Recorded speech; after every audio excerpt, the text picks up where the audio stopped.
वर्षों तक मोरक्को को उत्तरी अफ्रीका के सबसे स्थिर देशों में से एक माना जाता था, लेकिन उस स्थिरता के पीछे की खामोशी शरद 2025 में टूट गई।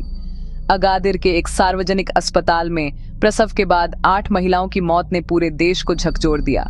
इस त्रासदी ने न केवल स्वास्थ्य व्यवस्था की कमजोरियों को उजागर किया, बल्कि समाज के धैर्य की सीमाओं को भी दिखाया। सोशल मीडिया पर फैलती तस्वीरें मसीह मोरक्को आइस हर्टिंग हैशटैग के तहत लाखों बार साझा हुई। दबा हुआ गुस्सा जग जाहिर हो गया। आखिर इसी समय एक पीढ़ी ने विद्रोह क्यों किया? वे युवा जो वर्षों से चुप थे, अब बोलने के लिए क्यों उठे? शायद इसका जवाब डिजिटल युग में घड़ी गई एक नई पहचान में छुपा है। मोरक्को की युवा आबादी इंटरनेट के साथ बड़ी हुई है। वे एक ऐसी पीढ़ी हैं जो अपनी स्क्रीन के जरिए दुनिया को जानती है। जनरेशन ज़ेड के लिए दुनिया सिर्फ उनके शहरों की गलियों तक सीमित नहीं है, बल्कि यह डिजिटल प्लेटफॉर्म्स जैसे टिकटॉक, ट्विटर और डिस्कॉर्ड पर फैला एक विशाल नेटवर्क है। उनके लिए डिजिटल दुनिया सिर्फ मनोरंजन नहीं, बल्कि पहचान, अभिव्यक्ति और संघर्ष का स्थान है।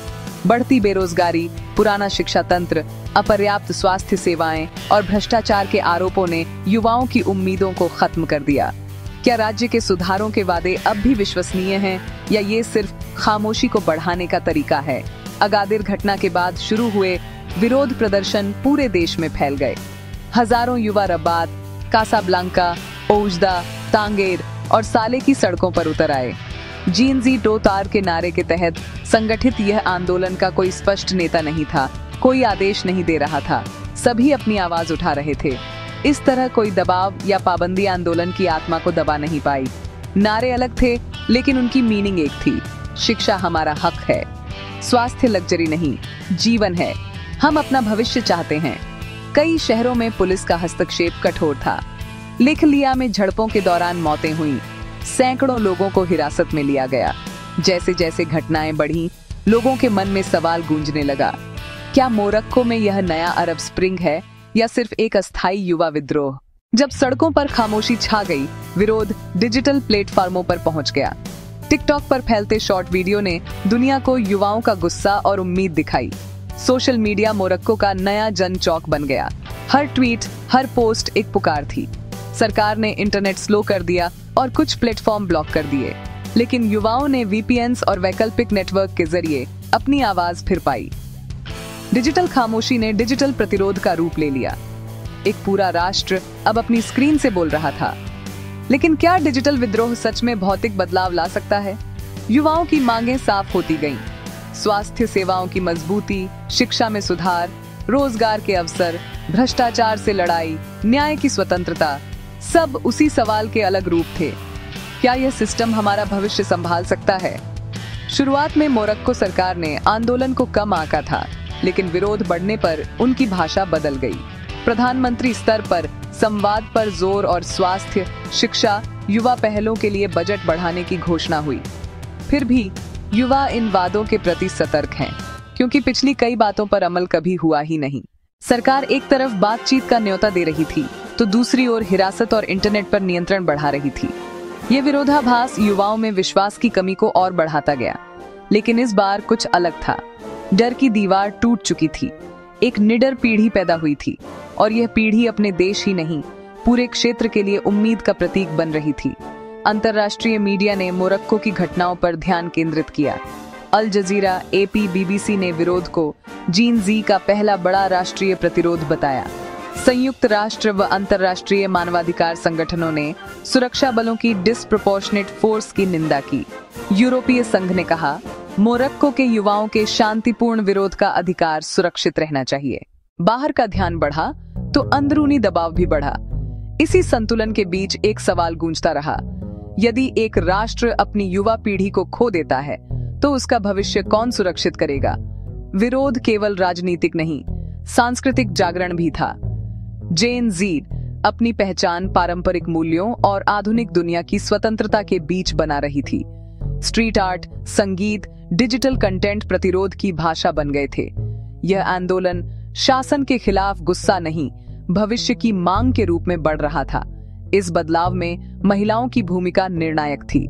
अगादिर त्रासदी के बाद महिलाएं विरोध की सबसे शक्तिशाली प्रतीक बन गईं। हमारा शरीर, हमारा अधिकार का नारा चौकों पर गूंज उठा। महिलाएं अब केवल शिकार नहीं, बदलाव की वाहक थीं। समाज की दबाई आवाज इस बार सबसे ऊंची बोल रही थी। एक पीढ़ी ज्ञान से लैस थी। हर वीडियो, हर दस्तावेज, हर कहानी सेकंडों में दुनिया भर में फैल जाती थी।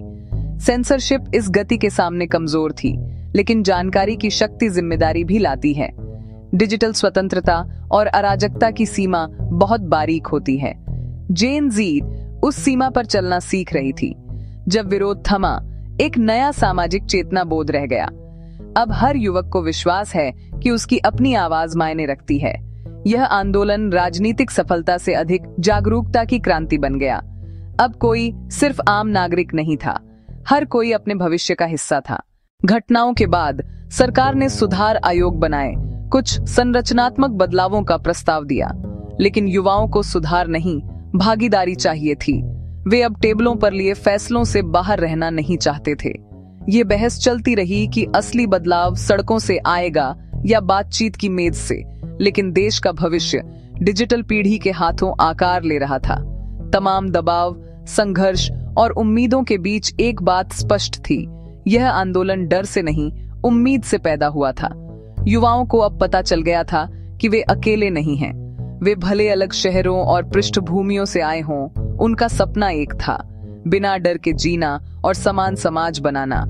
हो सकता है इतिहास की किताबें इसे क्रांति न कहें, पर हर बड़ा बदलाव जागरूकता से शुरू होता है। मोरक्को के युवाओं ने उस चेतना की चिंगारी जगा दी है। आज सड़कों पर भले खामोशी हो, लेकिन अब वह डर की नहीं, इंतजार की खामोशी है। देश बदलाव के किनारे पर खड़ा है। युवाओं ने अपनी डिजिटल शांति को पुकार में बदल दिया है, और वह पुकार केवल मोरक्को में नहीं, पूरी दुनिया में गूंजी।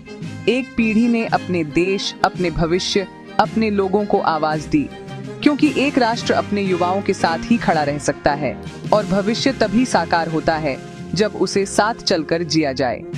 अगर आप ऐसे सामाजिक जागरण के असल कारण जानना चाहते हैं, तो हमारा वीडियो लाइक करें, चैनल सब्सक्राइब करें और टिप्पणियों में अपने विचार साझा करें। आप मोरक्को के युवाओं के डिजिटल प्रतिरोध और भविष्य की उम्मीदों को कैसे आंकते हैं? Down Gen Z, Morocco is hurt.